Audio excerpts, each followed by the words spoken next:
그런 게 많습니다. 그러나 한강 포럼을 따를 그런 포럼은 없습니다.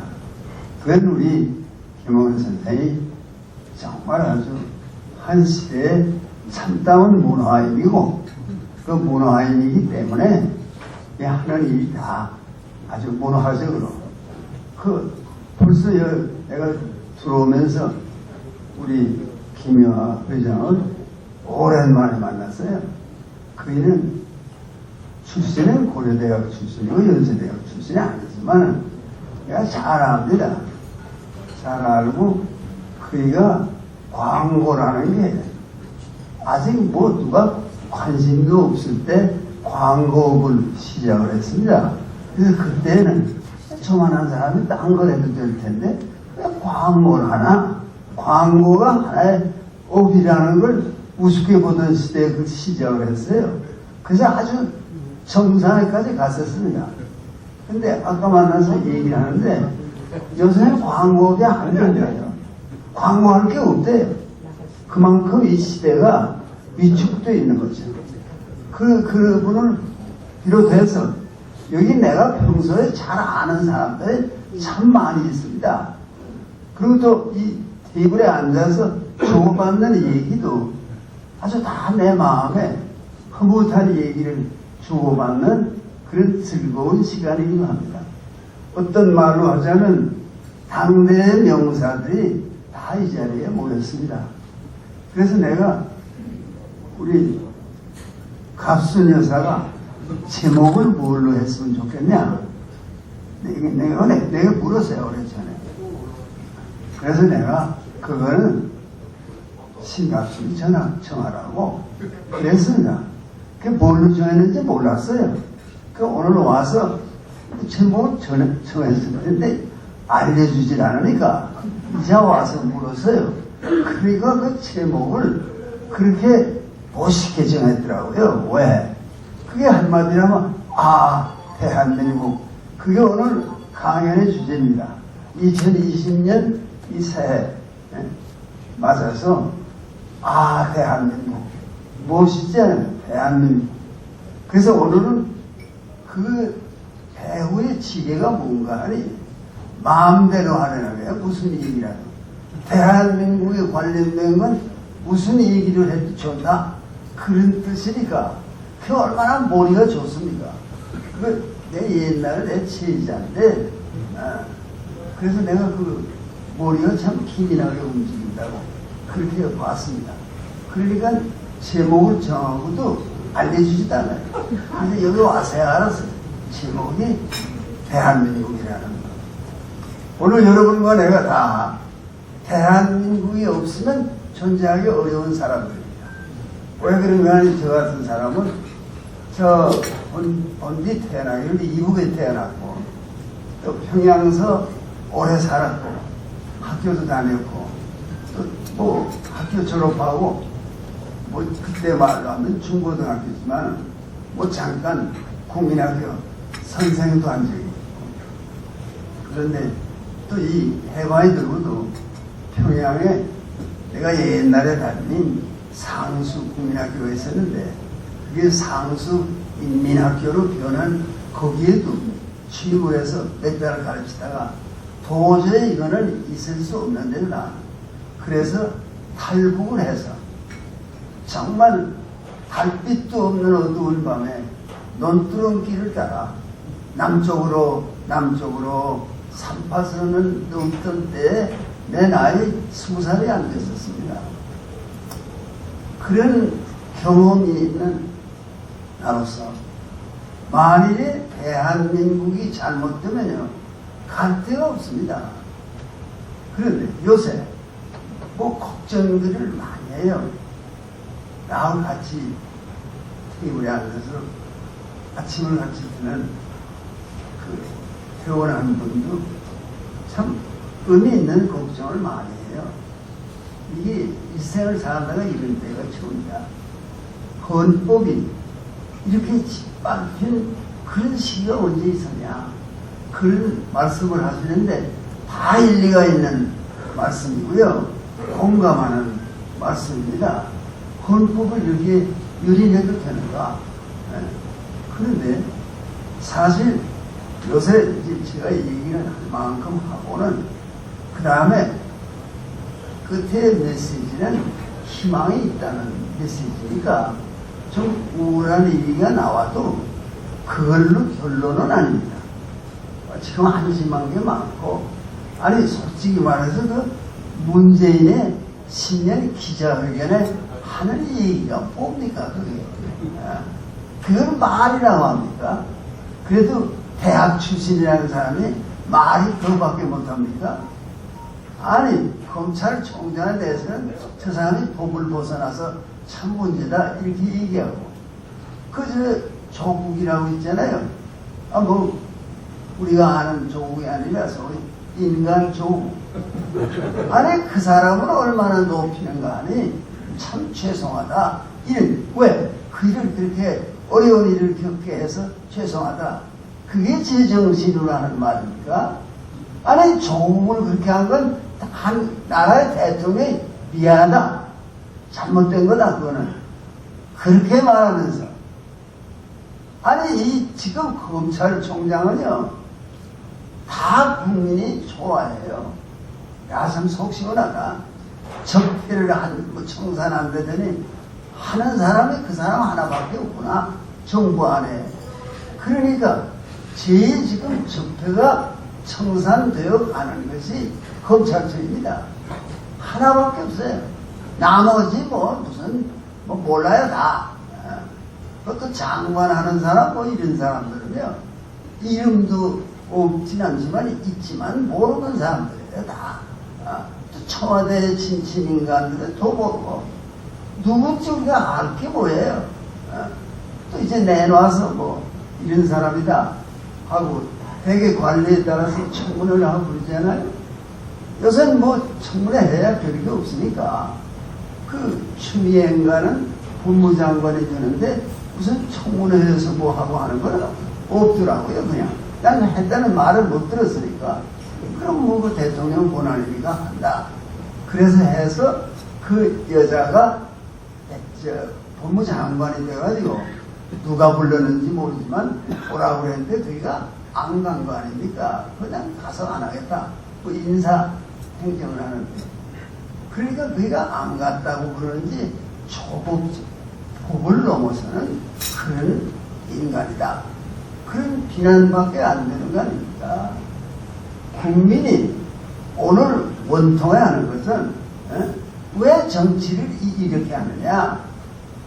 이 대한민국이라는 자유민주주의 나라가 잘 되어 왔는데 이제 좀 더 노력하면 전 세계에 사랑할 만한 나라가 되겠는데 왜 당신은 왜 그래요?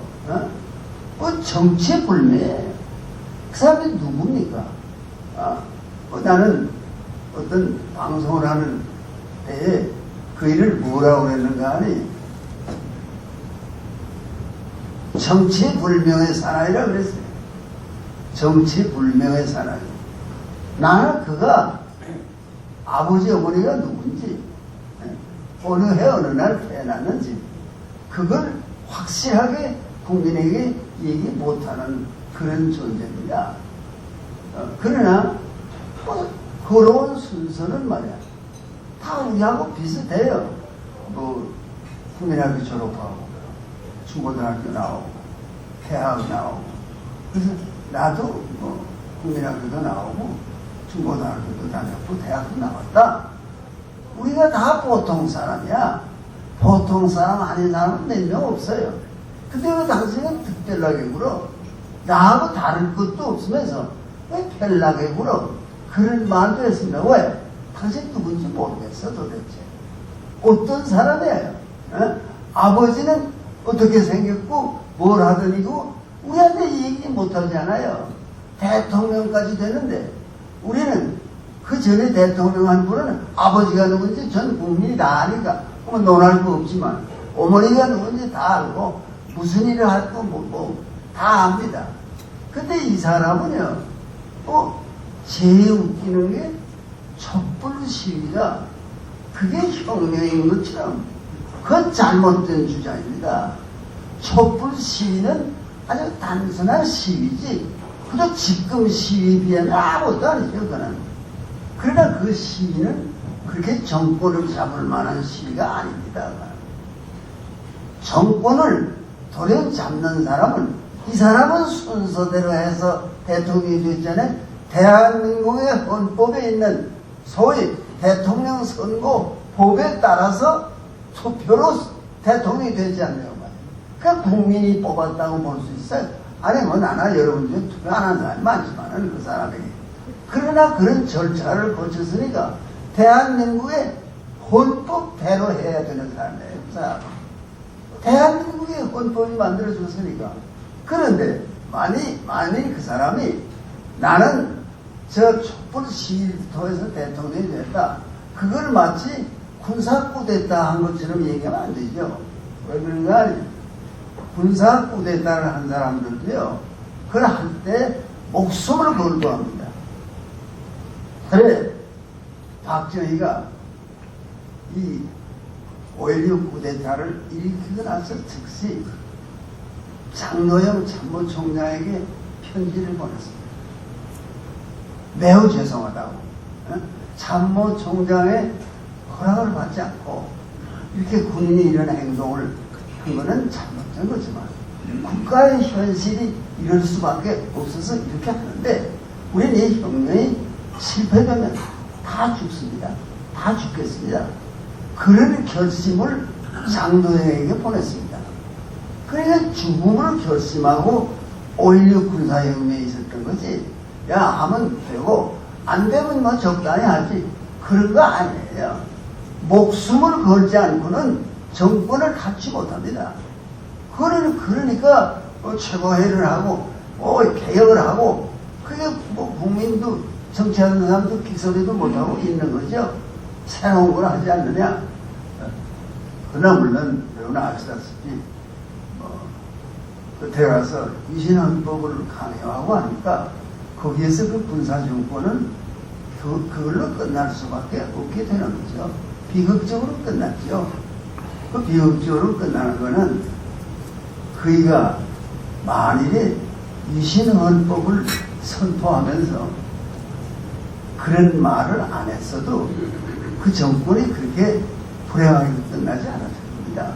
근데 왜 그렇게 됐느냐 그러면, 위신헌법은 찬성할 자유는 있지만 그것을 반대할 자유는 없다. 거기에서 민주주의의 근본을 흔드는 겁니다. 민주주의는 그럴 수 없는 거거든요. 그러니까 뭐 대학 교수하던 나 같은 사람은 그건 민주주의가 아니지 않느냐. 찬성할 자유가 있으면 반대할 자유도 있어야 민주적인 헌법이지. 그러니까 위신헌법은 민주헌법이 아니다, 이렇게 들고 나올 수밖에 없는 거고, 그러니까 거기에 또 조건이 있어요. 이 헌법을 반대하는 자는, 위신헌법을 15년 이하의 징역에 처한다, 또 15년 이하의 자격금 정지에 처한다. 그게 아주 붙어 있습니다. 그러니까 나 같은 사람 싸움을 좋아해서가 아니라, 그래 15년 징역만 살면 되는 거야. 그렇게 생각하고 각오를 하고 대드는 겁니다. 뭐 강연을 하고 학생을 가르치건, 위신헌법은 민주헌법은 아니다. 그것 때문에 뭐 그렇게 발표하고 나서 대중 강연도 그렇게 하고 하니까요, 곧 정보부에서 와서 잡아갔더라고요. 잡혀갔습니다. 뭐 그 뒤에 겪은 일이 대단한 건 아니고, 15년 징역을 1심에서 부형하고 언도하더라고요. 15년 징역, 자격정지 15년. 그러나 그래도 뭐 지금도 나이는 많지만 패기는 있습니다. 왜 그런가 뭔지 모르지만 내가 싸워야 할 대상이 있으면 싸워야 된다, 이렇게 돼 있는데, 사실은 그때 내가 재판장을 보면서 15년 징역을 살라고 그렇게 판결을 하는 걸 보니까 내가 아무래도 여기서 나가도 또 들어오게 될 것 같아요. 그러니까 나 항상 포기할게요. 그렇게 재판장을 보면서 얘기하니까 내 느낌에 재판장의 얼굴이 허해지더라고요. 15년 징역에 나는 항소 포기한다. 포기했어요. 그리고 일주일인가 뭐 열흘 만에 이내 저 서대문 구치소에 있다가 안양교도소로 갔습니다. 내 개인의 얘기지만은 뭐 문재인이 아니라 누가 나와도 그러나 나는 지금 박정희가 잘한 걸 잊어버리면 안 된다. 그걸 얘기하잖아요. 박정희가 대통령이 돼가지고 그래도 촉은 목표로 연명하는 때가 있던 그게 보릿고개 아닙니까? 농촌에 가면요 뭐 나무 껍질 풀뿌리로 겨우 먹고 자라서 예전에 말이에요 새끼를 제대로 못 먹던 때 얼굴이 누렇게 뜬 사람들이 많았습니다. 먹지 못해서. 그러나 농촌에도 새끼 밥은 먹어요. 옷은 입어요. 그만큼 만들어 놓은 게 박정희라고 하면 박정희는 큰일 한 사람 아니냐? 내가 당했으니까 자신있게 얘기를 하죠. 큰일 한 사람 아닙니까? 그리고 이 나라를 지킨 거는 세우고 지킨 거는 그건 이승만 대통령이고 그렇지 않습니까? 거의 없으면 대한민국 없어요. 70%가 그때 여론조사가 뭔지 알아요? 사회주의 하자는 거예요. 그거 요령이 이하 말만이나 하는 사람이 전부 사회주의입니다. 그때 이승만이 홀로 사회주의 하면은 나라가 더 가난해져. 그러고서 이 자유민주주의 체제, 시장경제 체제를 도입하는 헌법을 만들고 이렇게 해서 대한민국이 있으니까 아니 역사 있는 동안 대한민국에 이승만이 있을 수 없습니다. 이승만이 있어서 대한민국이 있습니다. 그래도 또 끝에 가서 또 오래 하다가 3.15 부정선거가 있었다. 그 애국자가 국민이 아주 아우성은 칩니다. 물러나라고 그럽니다. 국민이 원하면 내가 물러나야지. 그런 아량이 있어서 나라를 사랑하는 마음이 있어서 그이가 곧 물러나서 뭐 하와이에 망명한 걸 추천한 사람들이 여러 사람 있지만은 뭐 이화장으로 갔으면은 무슨 일이 생겼는지 모르겠다. 추측은 할 수도 있지만요. 이 국민이 그이가 청와대 떠나서 그 이화장으로 갈 때 연도에 서서 울었습니다. 국민이. 그만한 걸 가진 사람이에요. 그래 오늘 이승만은 뭐 자취도 이승만보다 김일성이가 낫다는 거예요. 그게 이 정권이 하는 짓이라면 이게 멸망할 정권이지 이게 어떻게 살아가겠습니까? 이 이승만이 있어서 나라를 세우고 나라를 지키고 6.25에 그럼 6.25 얘기도 안 하려고 그래 이것들. 6.25가 왜 시작돼서 우리 그 시대에 살았어요. 1950년 6월 25일 새벽 아주 인민군이 38선 전역에서 남침했습니다. 38선 전역 준비가 다 된 남침입니다. 뭐 어쩌다가 뭐 미국이 툭탁툭탁 해서 또는 국군이 뭐라고 해서 시작한 전쟁이 아니에요. 여러 해 준비한 전쟁입니다. 소련이 뒤에서 배후 조정해서 된 거죠. 혼자 한 거 아니에요. 가지고 내려온 뭐 탱크가 어느 나라 만든 겁니까? 다 소련이 만든 겁니다. 대포, 미국 전투기 다 날아오는 거 우리가 경험했습니다.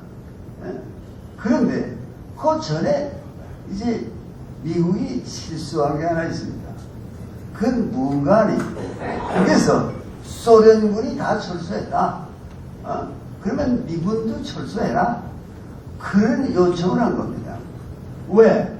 소련군이나 북에 미군이나 남쪽에 그렇게 진주한 것은 일본군의 무장 해제를 위해서 한 건데 그랬다면 이제는 다 소련군은 철수하고 또 미군은 철수해야 될 거 아니냐.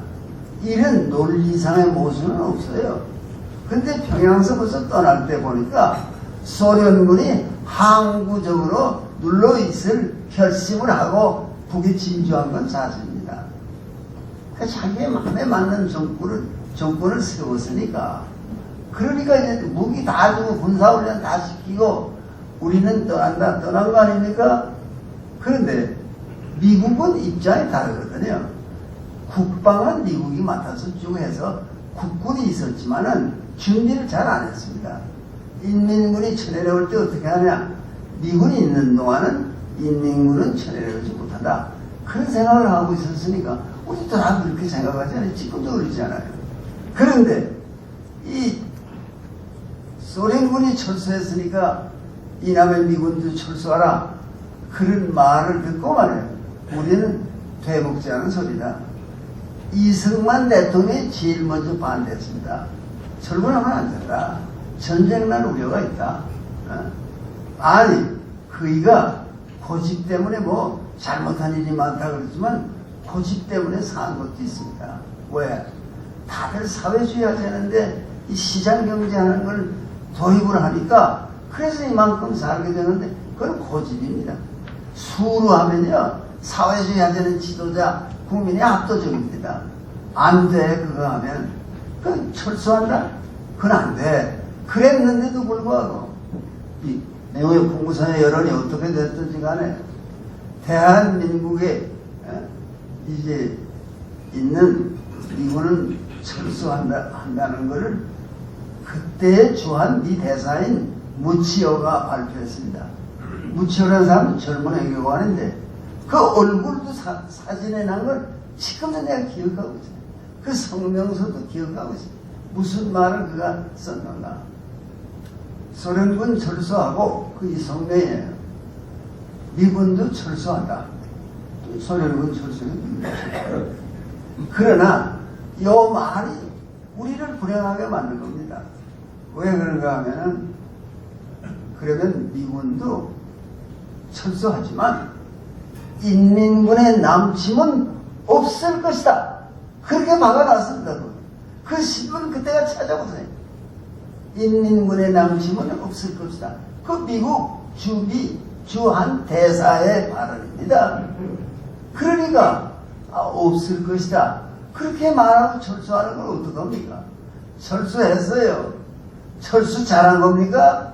한동안은 뭐 평화공세를 하더라고요. 뭐 남한에 갇혀있는 이주와 김삼룡 그 이거는 공산당이거든요. 북에 갇혀있는 구속되어 있는 조만식 그렇게 다 교환하자.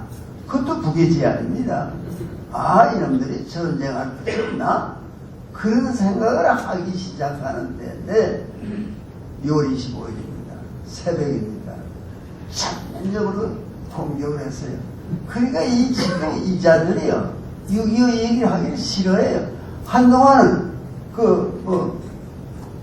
무슨 브룩스가 한 사람이 그 미국 시카고 대학에 있는 사람이 그 오리진스 오브 코리안 워 그걸 쓰면서 처음에 수정했지만 이거는 오히려 미군이 시작한 전쟁 아니냐. 그런 엉뚱한 주장을 하다가요 되게 얻어 터졌습니다. 그 자기가 사과했습니다. 자기가 그 뒤에 문서들을 다 보니까 전쟁을 그렇게 볼 수 없다. 그 인민군이 남침해서 시작이 됐으니까요. 그때 사실은 또 이 기회를 잘 이용하면요 통일할 건 있습니다. 뭐 구입할 수복하고 이제 국군이 자꾸만 북으로 올라갑니다. 평양에 갔습니다. 국군이 평양에까지 가서 이승만 대통령이 군중 대회했습니다. 평양 시민들 많고 대회했습니다. 군중 대회. 이제 좀 있으면 신이주 간다. 좀 있으면 태극기를 백두산 상상고에 꽂는다. 그런 꿈에 잠겨 있을 때 아니 중공군이 내려온 거 사실 아닙니까? 그래서 그 다음에 또 후퇴를 하게 됐어요. 그게 이 나라의 운명입니다.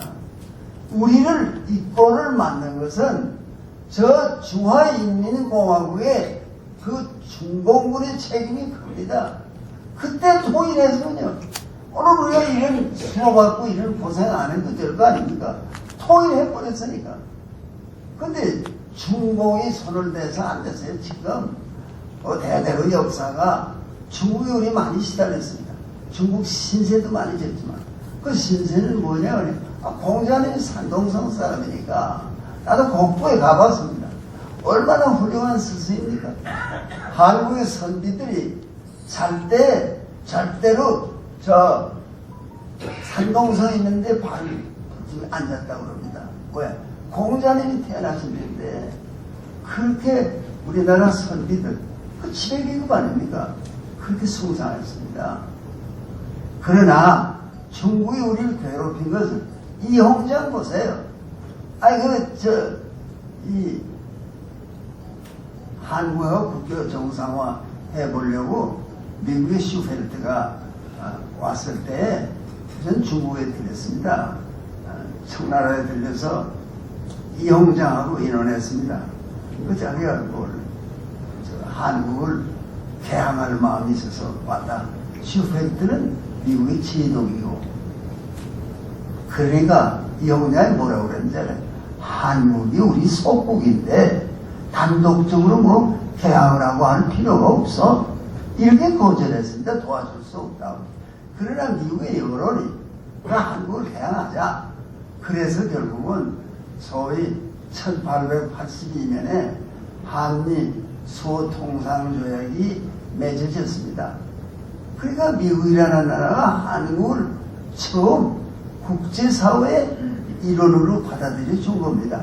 인연이 깊습니다. 미국이 그렇게 뭐 어제 오늘 뭐 점령하고 들어온 게 아니고, 또 일제 36년에 그래도 한국인에게 동정적이었던 건 미국입니다. 미국의 선교사들을 보내서, 나도 선교사들이 세운 학교에 대학을 다녔지만 그애들이 병원도 세우고 뭐 여자 학교도 만들고 대학도 이제 뒤에 전문에서 다 대학이 되고 말지만은 공이 큽니다. 내가 배제학당 졸업생들을 이렇게 얘기할 기회가 있어서 한번 얘기할 때 내 한마디가 이겁니다. 그 배제학당, 배제학교 출신은 우선 큰일 못해도 그렇게 뭐 슬프게 생각하지 말라. 왜 그런가 하면은, 아니 이승만 초대 대통령이 배제학당 출신 아니냐? 그만해서 큰일 했는데 너희들은 뭐 별 큰일 못해도 돼. 그러니까 좋아하더라고요. 본디 뭐 별 큰일을 못하는 건지 다 좋아하더라고요. 이승만 있는 졸업생 1회생에 이승만이 있는데 무슨 너희들이 걱정할 게 뭐 있느냐. 그렇게 큰 영향을 많이 했습니다. 그 어떻게 7~8을 모를 수가 없잖아요. 뭐 어지간한 사람은 다 모르죠. 그래서 그 세력이 잠재적으로 있어서 고려대학을 세우게 하는 인수했지만 보전을. 그래서 그렇게 키워서 오늘 한국에서 뿐만 아니라 세계적으로 유명한 대학이 고려대학 아닙니까? 그 김성수 선생을 말이야 친일파로 모는데 고려대학 학생이나 그 사람들이 아무 말도 안 하고 있다는 건 말이 안 되잖아요. 왜? 그이가 애국자 중에 애국자입니다. 그이가 사실은 언젠가는 대통령 돼야 할 사람이고 그런 인물인데 내가 왜 그런 얘기를 하는 거 아니에요?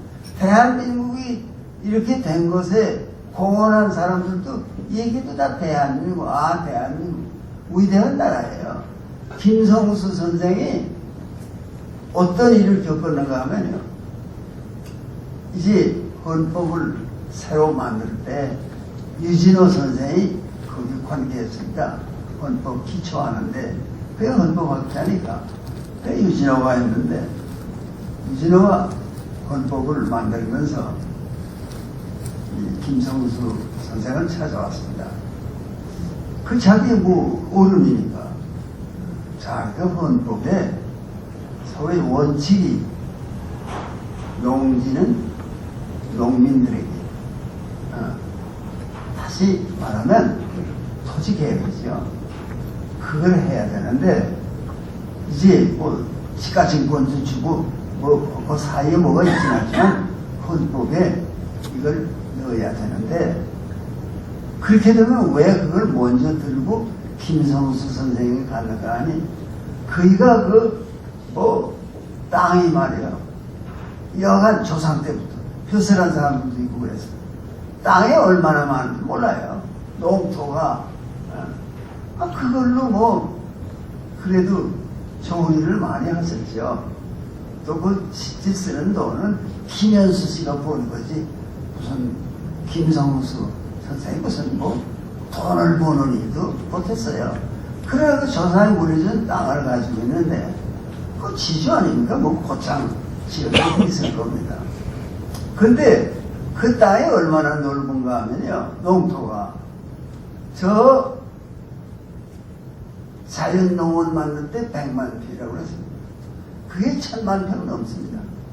뭐 정보로 계산해도 1000만 평 넘는 땅이에요. 김성수 선생이 예사하지 않으면요, 자기가 모시는 선배, 그 사람의 삶을 망치는 걸 할 수 없잖아요.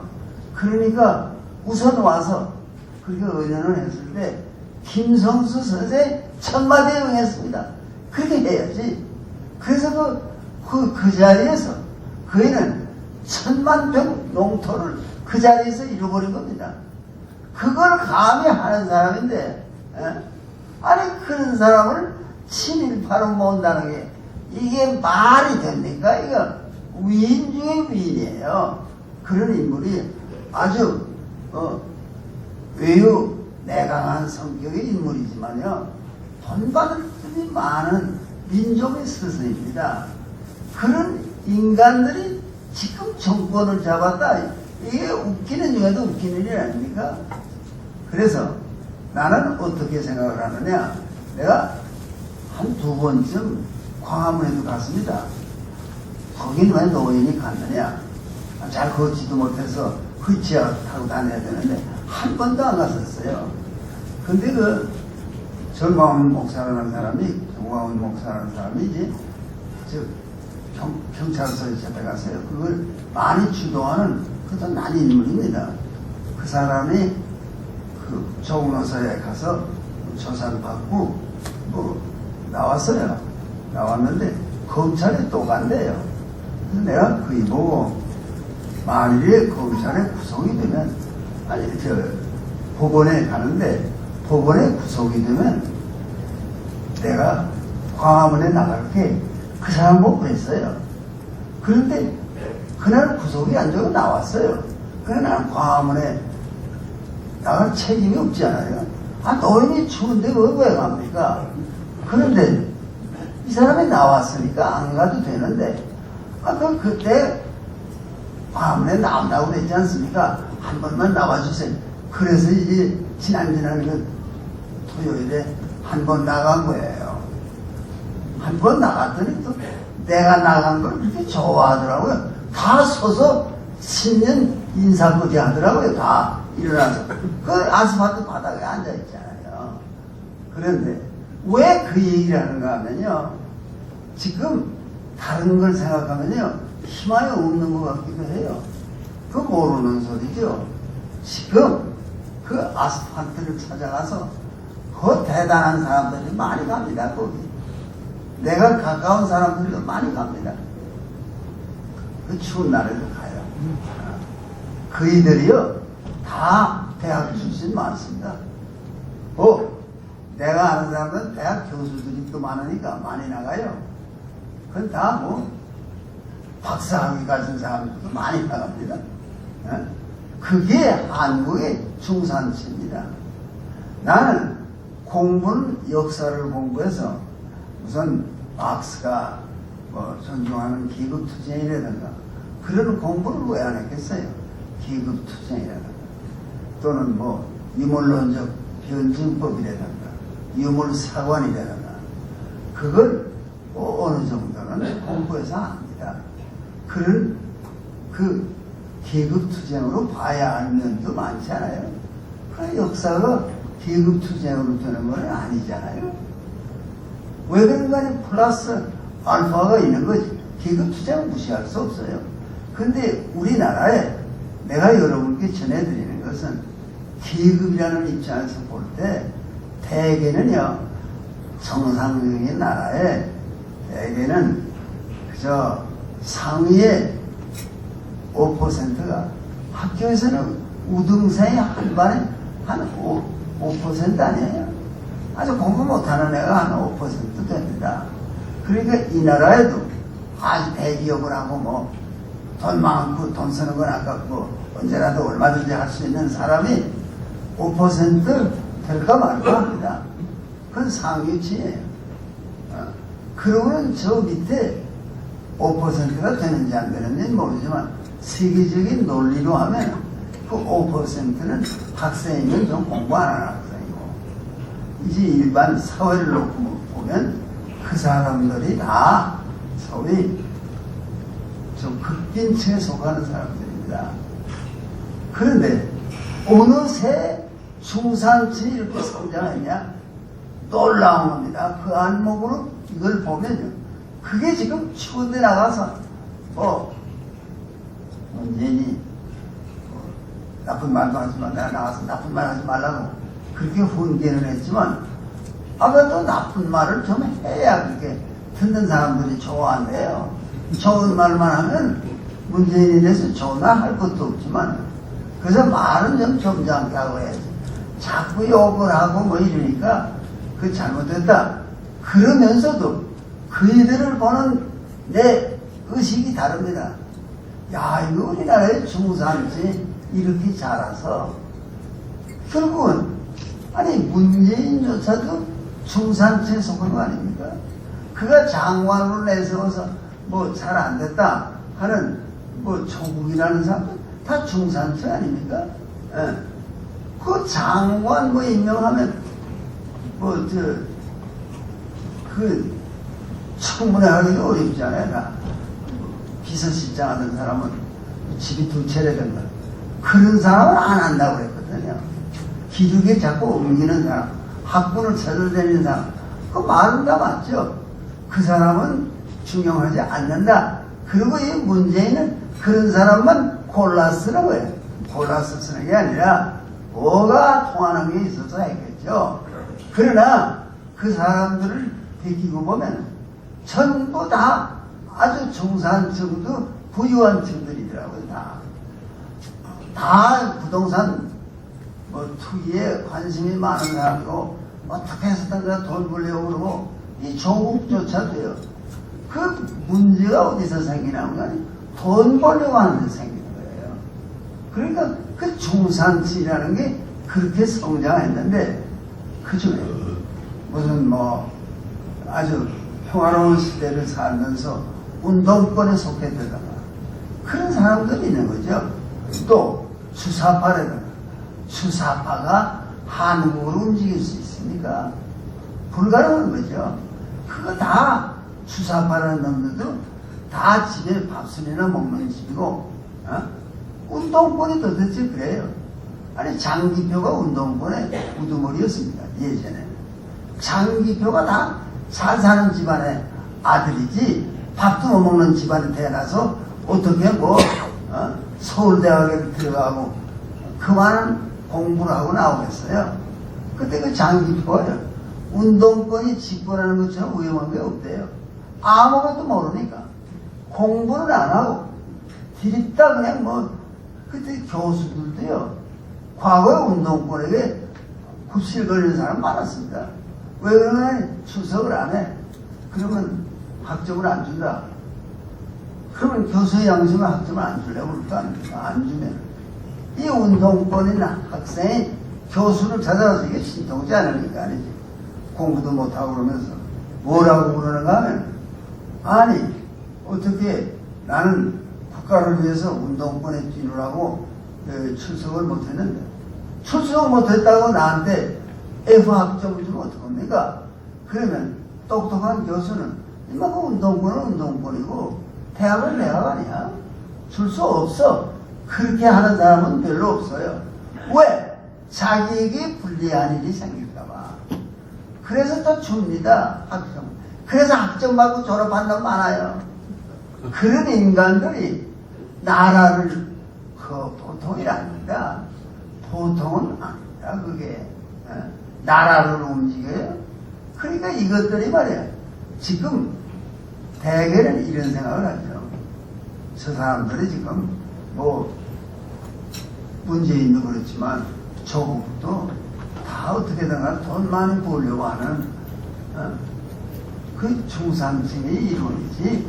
제가 무슨 무슨 프롤레타리아입니까? 이 프롤레타리아가 집권하는 것을 아주 이상으로 생각하는 것처럼, 그러나 굴러가는 것은 프롤레타리아가 지금 나올 사람이 없어요. 마크스도 잘못 짚은 거 아닙니까? 이제 혁명이 만국의 노동자여 단결하자 할 때에는 만국의 노동자를 불렀지만은 사실은 영국의 노동자들에게 호소한 거 아닙니까? 영국은 산업혁명을 먼저 겪어서 산업자본이 있고 거기에 인더스트리얼 코블들 그 이런 인물들이 있고, 그러니까 노동계급이 생기는 거 아닙니까?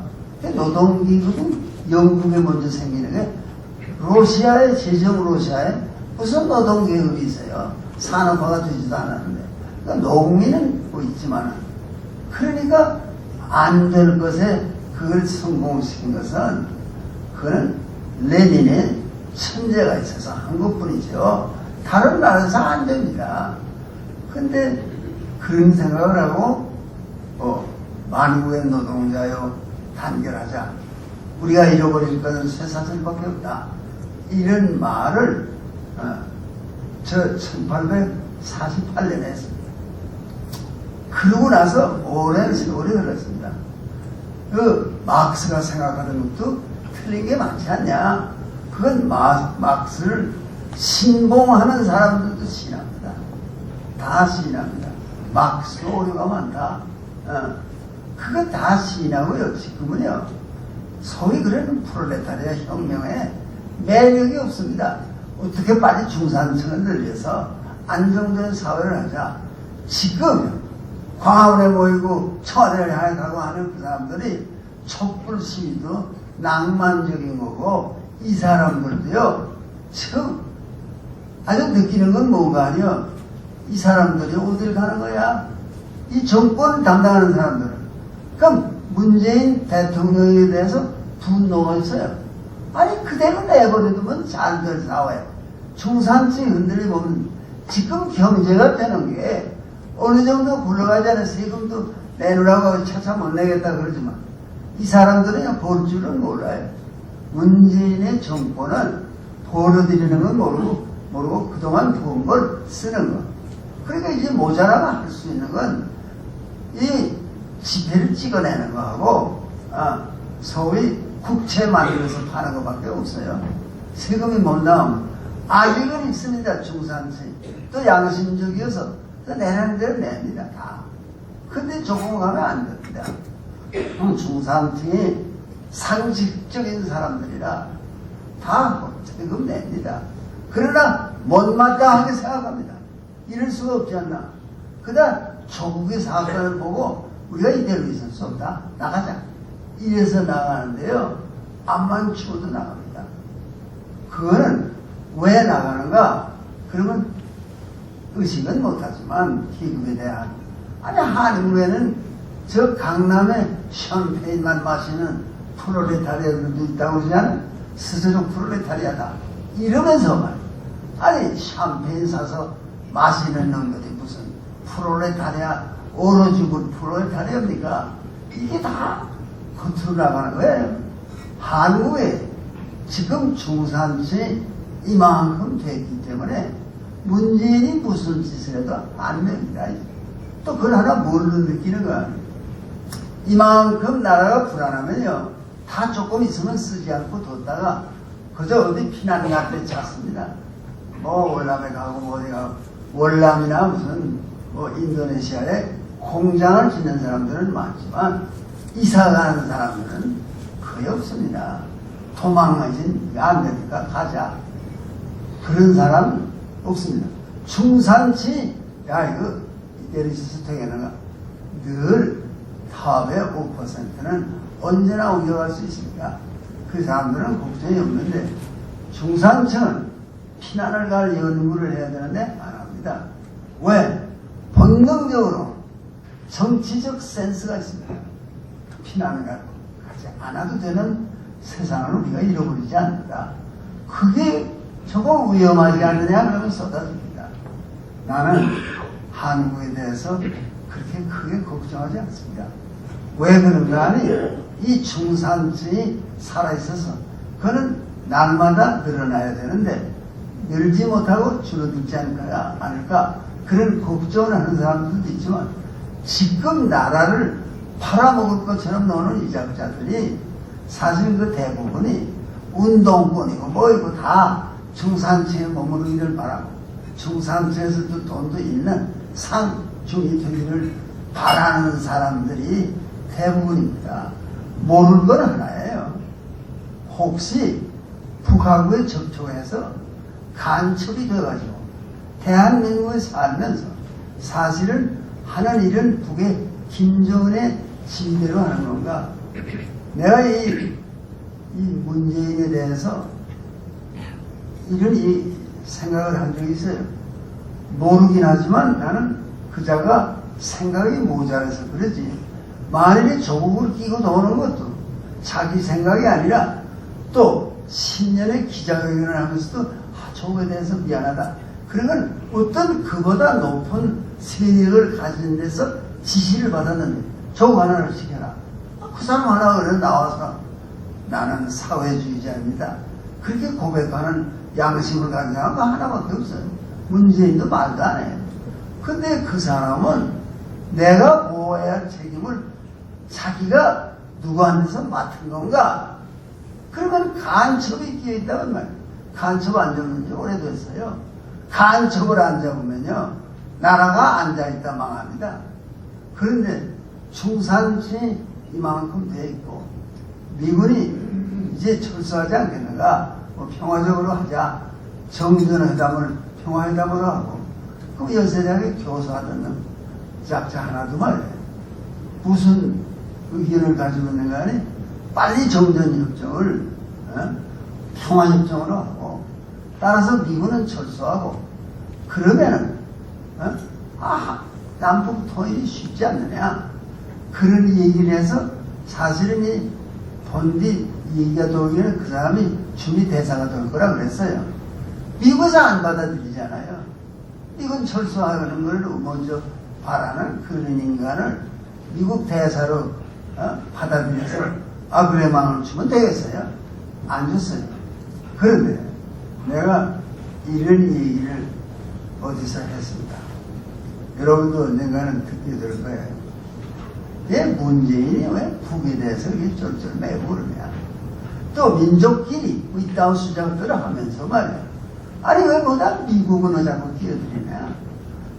다 문재인하고 저 북의 김정은하고 두 사람 사이에서 다 공동 성명하게 한반도를 우리는 비무장지대로 만들겠다. 다. 그러니까 남쪽에 군대 없는 대한민국을 만들고 북에도 군대도 없을 뿐 아니라 미사일도 없는 핵무기도 없는 북한을 만들자. 우리 둘이서 민족끼리 우리끼리 그걸 하지. 왜 미국에 트럼프는 왜 끌어들여가지고 판문점에서 저희끼리 무슨 얘기를 하는지도 몰라요. 그래가지고 미국이 어떻게 지금 한국의 운명을 미국이 결정하는 걸로 되어 있잖아요.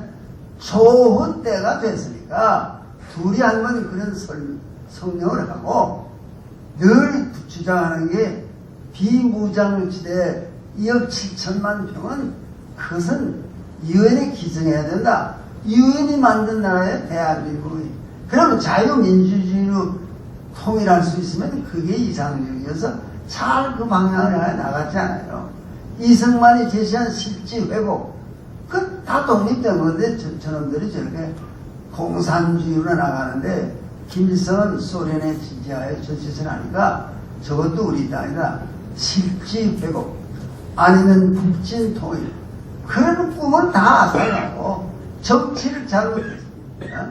그 뒤에 군사정권들이 또 서가지고 남과 북을 동시에 유엔 가입하게 되니 이 나라가 대등한 나라가 되는 거 아닙니까? 우리가 만든 거예요.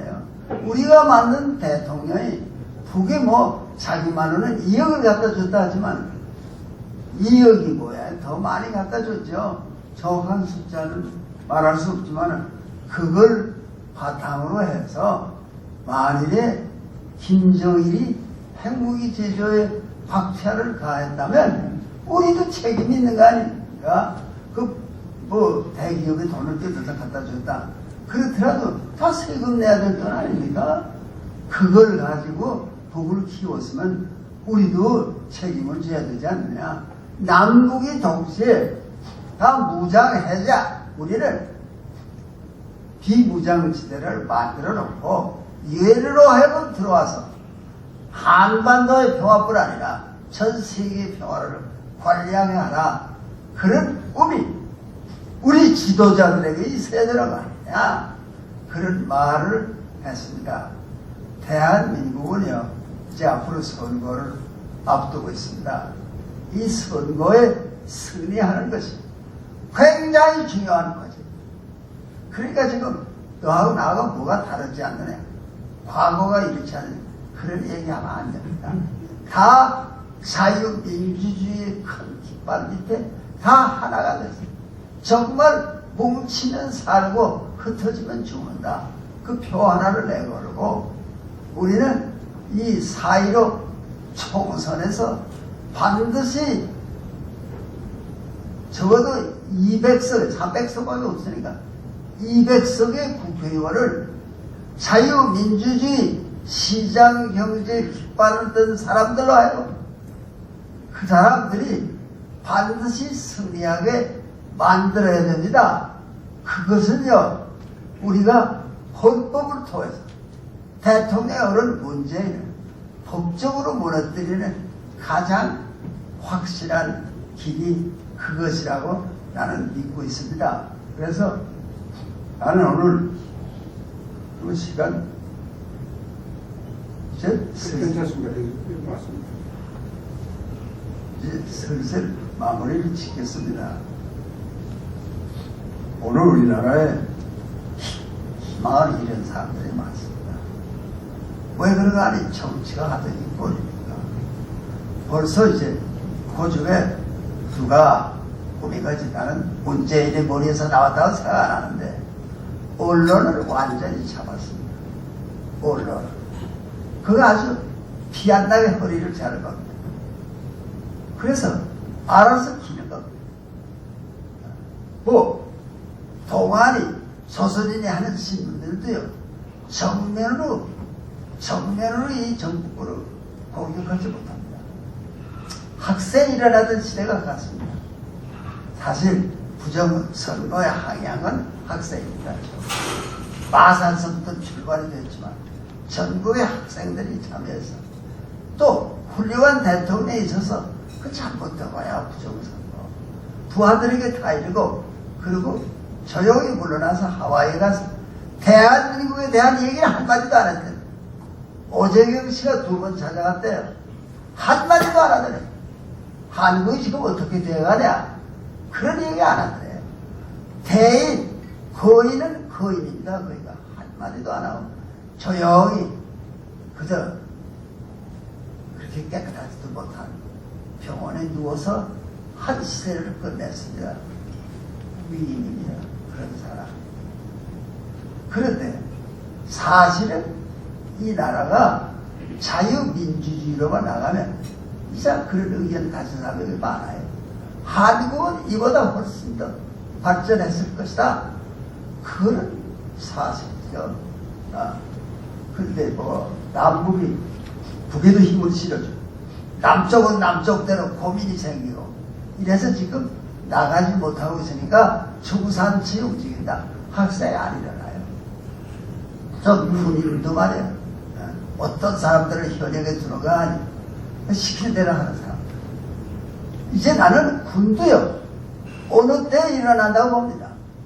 군에 다 높은 자리가 다 중산층이 차지한 겁니다. 장영, 사관학교 나오고, ROTC 하고, 이런 사람들이 다 중산층 자제들입니다.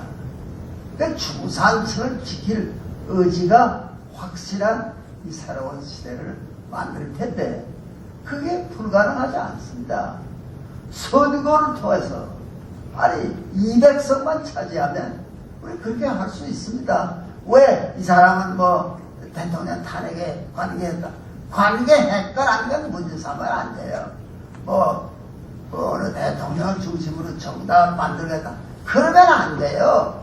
자유민주주의를 살려야 된다. 그걸 지켜야 된다. 이런 걸로는 뭉칠 수 있습니다. 그래서 4.15 선거에 승리하지 않고는 승산이 없습니다. 계속 고생시키죠. 왜? 헌법을 전부 뜯어고치고만. 그게 하는 일이 그 잠깐이 오래 못 갑니다. 4.15 총선에만 승리하면요. 그 오래 못 갑니다. 다 끝납니다, 그걸. 우리가 200석만 차지하면요. 끝나는 겁니다. 일본 방송 내가 어젠가, 그저께 봤어요. NHK 방송. 그러니까 그 방송에 한국 정치를 지금까지 요약해서 얘기해요. 그래서 문재인 정권에 대해서 신랄하게 말하더라고요. 한국의 그 지지율, 여론조사로 하더라도 그이가 당선되고는 80% 지지가 있었다는 게 지금 그들이 발표하는 대로 해도 40%밖에 됩니다.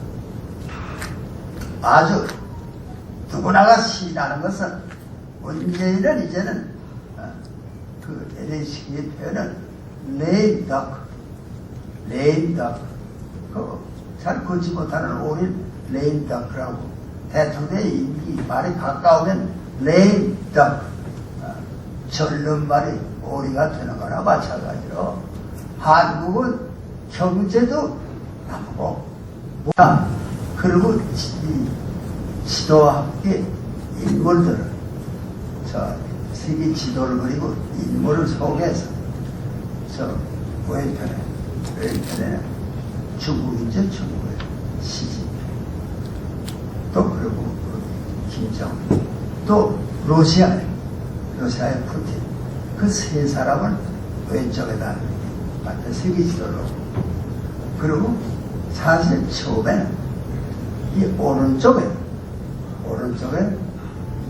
대한민국이 있고 대한민국의 대통령이 그 지금으로 말하면 원칙으로 하면은 문재인이 있고 그리고 뭐 아베가 있다는 거 일본이 또 미국의 트럼프가 있다는 거 그 세 사람에 그러다 그 아나운서 하는 사람 여기서 하나를 뽑아서 문재인을 끌어서 이쪽에다 갖다 붙이면서 지금은 이렇게 보는 게 옳겠죠?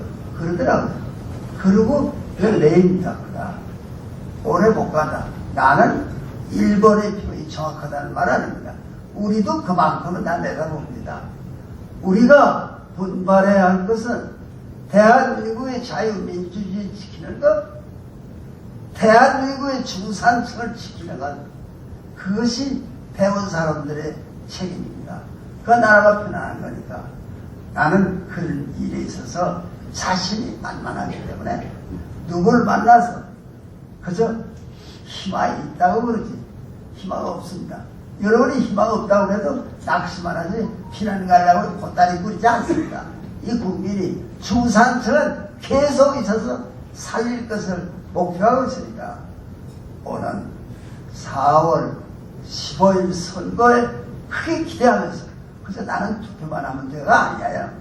반드시 성공시키기 위해서 그 300명 중에 200명은 적어도 자유민주주의를 지지하는 사람, 시장경제를 지지하는 사람들이 당선되도록 최선의 노력을 다해주기를 바라면서 내 강연을 여기서 끝내고